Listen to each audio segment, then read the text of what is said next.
Thank you, Mr. Chairman. I want to start with just a couple questions to Mary Ryan, and appreciate your attendance here at our hearing this morning.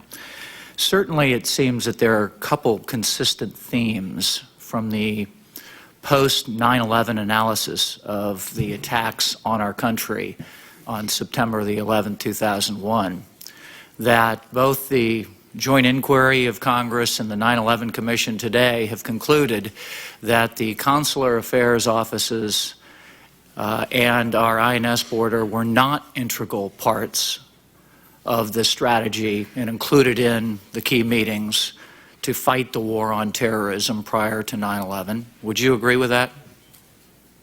No, sir. I think we always regarded ourselves as the outer ring of border security, with all that means. That our responsibility was to protect the country as well as to facilitate travel. Well, that was not the question, Ms. Ryan. The question was, and due to your testimony here in the interviews that you conducted with our staff, you talk about, in the interview on 9/29/03, you say that you have no direct contact with anyone in the FBI prior to 9/11. That's right.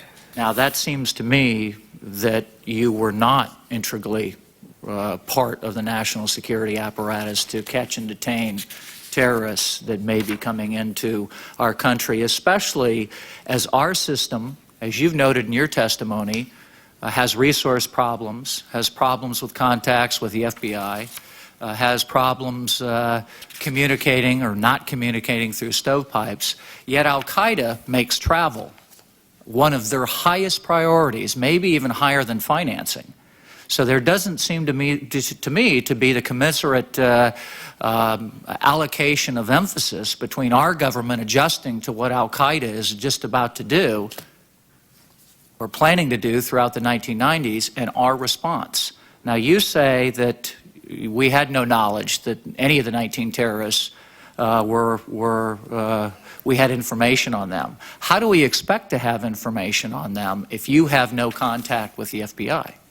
We were dependent on the FBI's providing information to us through tip-off and through Visa's Viper, if they had any information.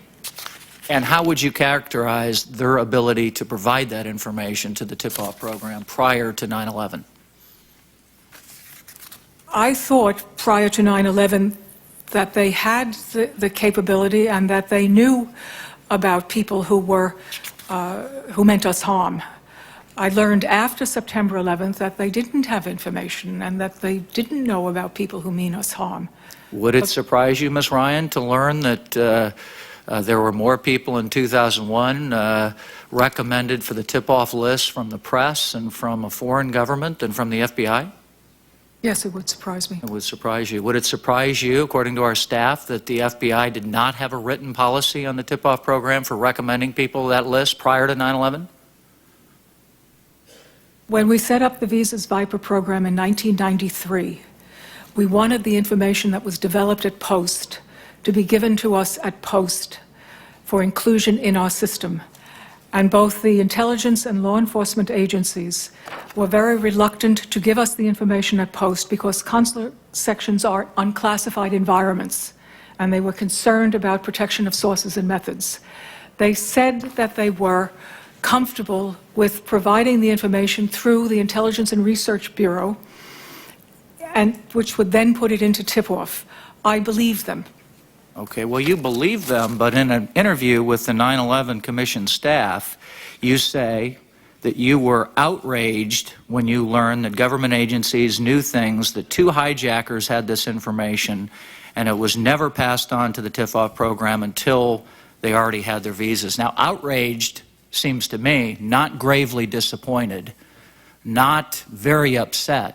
Outraged seems to me that you're indicating that mistakes were made, that terrible communication failures were part of this. Yes, sir, that's correct. And please elaborate.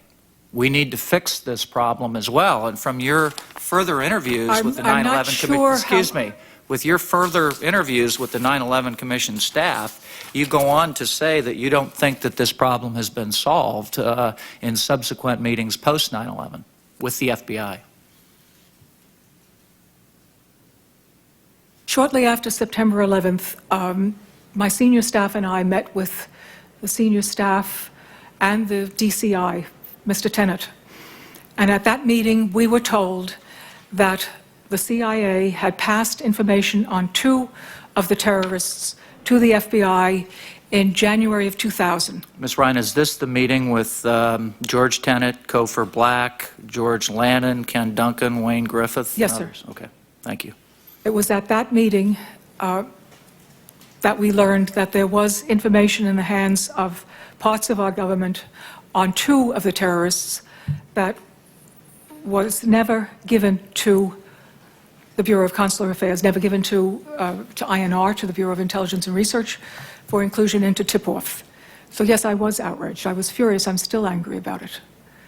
And do you think that this fury and this outrage that you express now, are we going to feel the same way if something else happens, if this problem hasn't been solved? After the meeting, however, Ryan said Consular Affairs got more information from the CIA, but nothing more from the FBI. That's your interview. This is post 9/11. We got tremendous increase in information from the CIA. The remedy that we sought to get the information from the FBI was from the Congress.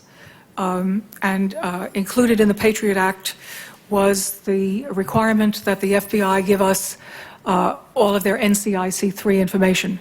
So we got an additional 8 million records of criminal aliens, terrorists, that the FBI had, that they had refused to give us without the legislation because we were not a law enforcement agency.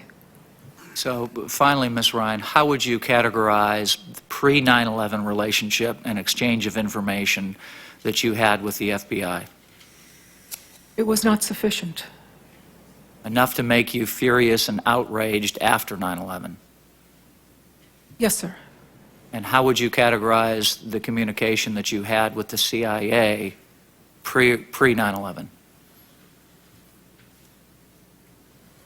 Outrage, fury? I said at one of the hearings in 2001 that I thought 9/11 was the result of either a colossal intelligence failure or a failure to share information. I think now that it was both. So we don't have stovepipe problem here. We have a steel wall problem here prior to 9/11. We certainly had problems getting information that we thought we had, that we believed we had, that we needed to protect the country. Now, there were 17 others who didn't come to anybody's attention. But 2 were known about, and those 2 we also should have known about. Finally, so my colleagues can ask some questions, you're also quoted in one of your interviews as saying, quote, you have no recollection of having learned about Tenet's, it's a director of the CIA, declaration of war on al-Qaeda in 1998. No, that's not correct. I knew about the war on al-Qaeda. Our embassies were blown up in 1998. I lost colleagues and friends in Nairobi. That wasn't my question. My question was not the war on al-Qaeda. It was the director of the CIA's declaration of war on al-Qaeda. Were you aware of his memo that was circulated at the CIA on the war, or did you learn of it through the newspapers? It was in and the media that he had declared war on al-Qaeda. So you read about the declaration in the media, not through something that was circulated directly from you, from Langley, not that I remember. or from a government Internally, document? government, no. Not that I remember. Thank you again. Thank you, sir.